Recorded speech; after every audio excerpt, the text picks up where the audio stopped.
Welcome to doctor Mythili's music therapy channel. இன்றைய பதிவிலையும் self confidence enhance பண்ணுறதுக்கு what are all the tips we should attend on to it, what are all the tips we are suppose to follow அப்படின்றத பற்றி சில செய்திகளை பகிர்ந்துக்கலாம். முதல்ல previous சண்டை பதிவிலே சொன்னோம், நம்ம பாசிட்டிவ் திங்கிங் வளர்த்துக்கணும், குவாலிட்டி திங்கிங் வளர்த்துக்கணும். எது சரியோ அதுக்கு தொடர்புடைய செய்திகளை பார்க்கணும். எது சௌரியமோ அதுக்கு தொடர்புடைய செய்திகள் இல்லை, எது சரியோ அதுக்கு தொடர்புடைய செய்திகளை நம்ம வளர்த்துக்கணும். ஒரு டுவர்ட்ஸ் எக்ஸாமினேஷன்னு சொன்னால் நம்ம என்ன செய்யணும், ஒரு 20 சாப்டர் இருக்குது ஒரு பாடத்திட்டத்தில்.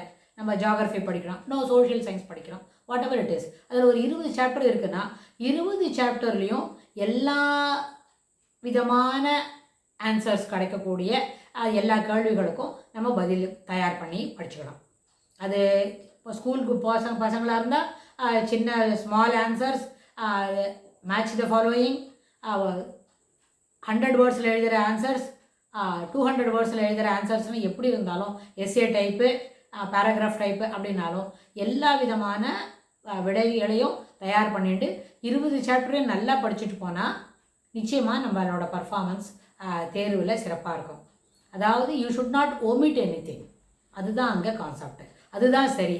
அதை விட்டு நம்ம நடுவில் 2 சாப்டர் படிச்சுக்க வேண்டாம். கடைசி சாப்டர் இப்போ தான் நடத்திருக்காங்க, அதில் போய் கேள்வி கேட்க மாட்டாங்க, நிச்சயமாக நம்ம அதையும் ஒமிட் பண்ணிடலாம். அப்படிலாம் பண்ணிட்டு போனால் ஒரு வேளை அந்த எக்ஸாமினர் கேள்வி கேட்குற கொஷின் பேப்பர் தயார் பண்ணுறவர் கடைசியில் 2 கேள்வியும் நடுவில் நம்ம எதெல்லாம் விட்டோமோ அந்த சாப்டர்லேருந்து இன்னொரு 2-3 கேள்வி கேட்டுவிட்டா நம்மளுக்கு நிறைய அந்த கேள்விகளுக்கெல்லாம் விடை தெரியாதுன்னு சொன்னால் how to perform in the examination.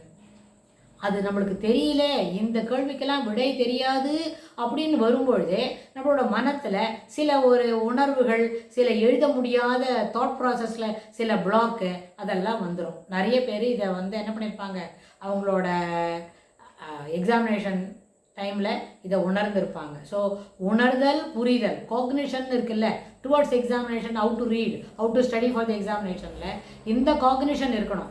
சரியான விடைகளை தேர்ந்தெடுத்து படிச்சுக்கணும், எதையும் ஒமிட் பண்ணக்கூடாது. You should be thorough with the 20 chapters of the subject. அப்போவும் நம்மளுக்கு அந்த பரீட்சை நேரத்தில் எதுவும் சின்ன சின்ன டைவர்ஷன் கிடைக்கும், சிலப்போ டிஸ்டர்பன்ஸ் இருக்கும் எழுத முடியாமல். அப்படின்னா அந்த ஒரு கேள்விக்கு நம்ம யோசித்து விடை எழுதுறதுக்குள்ள நிறைய நேரம் பிடிச்சிடும். சில ஆன்சர் ரொம்ப லம்பியாக இருக்கும், அப்போ எழுத முடியாதுன்னு சொன்னால் நம்மளோட பர்ஃபார்மன்ஸில் அதெல்லாம் குறுக்க வரும்னு வரும்போது, இஃப் யூ ஆர் ரியலி தரோ வித் அங்கே கேட்டிருக்க எல்லா கேள்விக்கும் பதில் தெரியும்னா எது ஈஸியாக வேகமாக எழுத முடியுமோ அதை நம்ம எளிமையாக எழுதி முடிக்க முடியும். ஸோ பர்ஃபார்மன்ஸ் ஓரியன்ட் இருக்கணும்னு சொன்னால் அந்த பர்ஃபார்மன்ஸ்க்கு ரிலேட்டடாக இருக்கிற எல்லா செய்தியும் சேகரிச்சுட்டா அந்த ஒரு நிகழ்வில் நம்மளோட பர்ஃபார்மன்ஸ், நம்மளோட செல்ஃப் கான்ஃபிடென்ஸை என்ஹான்ஸ் பண்ணோம்.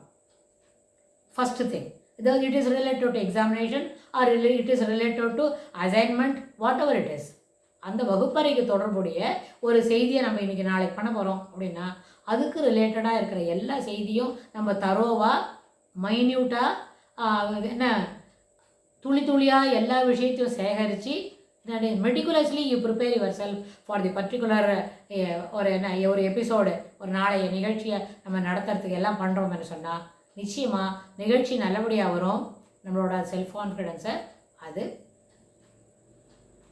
மேலே ஏற்றி கொடுக்கும். அதாவது meticulously preparing for the incident, for the particular ஷோன்னு வச்சுக்கலாமே. எக்ஸாமினேஷன் எழுதுறது ஒரு ஷோ அப்படின்னா என்ன பண்ணணும், நீங்கள் எல்லா விதமான முயற்சியும் அதுக்கு செய்யணும். You should not omit. சிலதெல்லாம் அது விட்டு பார்க்கலாம். சில பள்ளங்களாக இருக்கிறாங்க, எறும்பு ஓட விட்டு பார்க்குறது, அது எந்த கேள்வி மேலே எழுதுறதோ அந்த கேள்வியோட பதில் ஒன்று படிச்சுக்கிறது. காமெடிக்கு வேணால் ஓகேவாக இருக்கும், ஆனால் ரியாலிட்டியை ஃபேஸ் பண்ணும்போது it is not at all possible.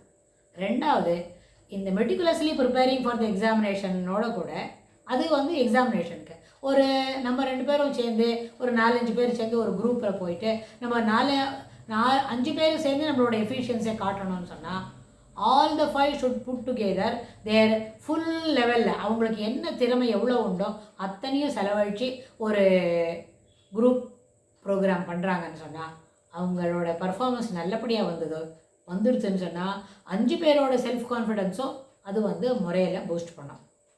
இந்த செல்ஃப் கான்ஃபிடென்ஸை பூஸ்ட் பண்ணுறது வந்து அது துளி துளியாக நடக்கும். சிலப்போ ஒரு 2-3 நிகழ்வுகளில் நம்ம சரியாக பண்ணியிருக்க மாட்டோம். ஒரு குவிஸ் ப்ரோக்ராம் வைங்க, நம்ம ட்ரூப்பில் இருக்கிற நம்ம 4 பேரில் நம்ம ஒருத்தர் கூட சரியாக பதில் சொல்லியிருக்க மாட்டோம். ஒரே ஒரு ஆள் தான் சொல்லியிருக்க முடியும். அந்த ஆள் சொன்னால் 4-5-20 மார்க் தான் வந்திருக்கும். 4-20-80 மார்க் வர இடத்துல we will get only 20% அப்படின்னா அந்த ஒரு குவிஸ் ப்ரோக்ராமில் நம்மளோட பர்ஃபார்மன்ஸ் குறைவாக இருக்கும். இதுமே என்ன பண்ணோம், நம்மளோட செல்ஃப் கான்ஃபிடன்ஸ் லெவலை நம்ம குறைக்குமே தவிர, ஆனால் ஏற்கனவே இருந்த லெவல்லேருந்து குறைஞ்சி வராது. அடுத்த பர்ஃபார்மன்ஸில் we can excel ourselves.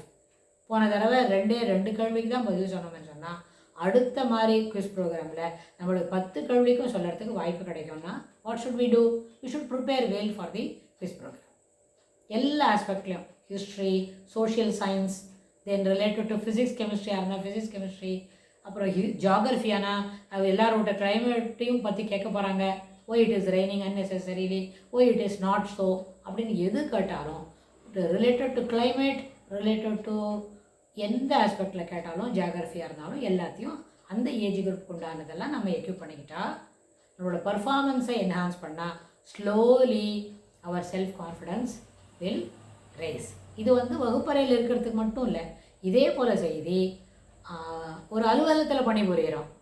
நம்ம தான் இப்போ சொன்னோம் 20லேருந்து 40வது வயசுக்குள்ளே செல்ஃப் கான்ஃபிடென்ஸை நல்லபடியாக நம்ம வந்து எலிவேட் பண்ணிட்டா மிடில் ஏஜ் வரும்போது நம்மளுக்கு எந்த விதமான ப்ராப்ளமும் இருக்காது அப்படின்னு சொன்னோம் இல்லையா.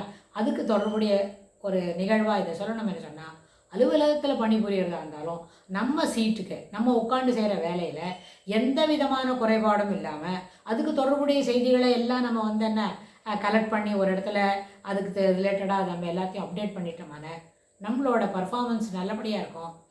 ஆனால் அந்த பர்ஃபார்மன்ஸோட கூட நம்மளோட செல்ஃப் கான்ஃபிடன்ஸ் பூஸ்ட் ஆகும். ஆனால் சிலவங்களுக்கு என்ன ஒரு இந்த இடத்துல இந்த அலுவலகத்தில் பணிபுரியும் போது ஒரு நெகட்டிவ் மைண்ட் செட் பெரிய அளவுக்கு வரும்னு சொன்னால், நம்ம ஒருவேளை நல்லா வேலை செய்து விட்டா நம்மளுக்கு இன்னும் கொஞ்சம் வேலை கொடுத்து நம்மளை செய்ய வைப்பாங்களோ, ஒர்க்கு லோடு அதிகமாயிருமோ அப்படின்னு நினைப்பாங்க. அதனாலவே நம்மளுக்கு வேலை தெரியாத மாதிரியும் சிலவங்க நடிப்பாங்க. சிலவங்க வேலையை நிதானமாக செய்வாங்க, மெத்தனமாக செய்வாங்க. ஒரு 2 நாளில் முடிக்கிற வேண்டிய வேலையை 4 அல்லது 5 நாள் போல் எடுப்பாங்க. அப்போ லேட்டாக வேலை செய்தால் நம்மளோட சுப்பீரியர் நம்மளுக்கு என்ன செய்வாங்க, அந்த வேலையை நம்மகிட்டேருந்து வேறு யார்கிட்டையான என்ன பண்ண அசைன் பண்ணி தருவாங்க, டெசிக்னேட் பண்ணிடுவாங்க பாக்கி பேருக்கு.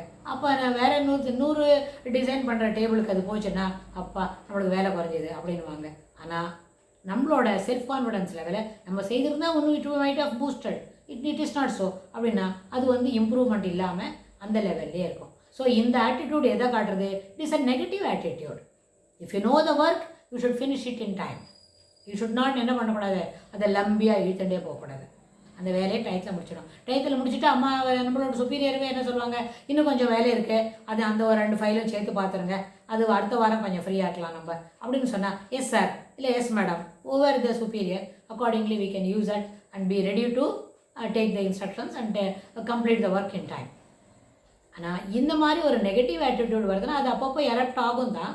We need not be worried, we do not get ourselves annoyed over this type of attitude, but slowly we can eschew that. We can come out of this by having quality thinking and positive approach towards our performance. அப்படி இருந்ததுன்னா நிச்சயமாக நம்ம மேலுக்கு வர முடியும். Self confidence attain பண்ணுறதுங்கிறது ஒரு முயற்சி. அந்த முயற்சியில் வெற்றி அடைய வேண்டிதான் நம்ம எல்லாரோடைய இலக்குமே. பரவாயில்ல நம்மளுக்கு செல்ஃப் கான்ஃபிடென்ஸ் வராட்டா பரவாயில்ல அப்படின்னு யாருமே சொல்ல மாட்டாங்க, எல்லாருக்கும் வேணும். அது வகுப்பறையாக இருந்தாலும் வேணும், அலுவலகமாக இருந்தாலும் வேணும். ஸோ இதுக்கு தொடர்புடைய செய்திகளை நம்ம வரப்போகிற பகுதிகளிலும் பார்க்கலாம். தேங்க்ஸ் ஃபார் வாட்சிங்.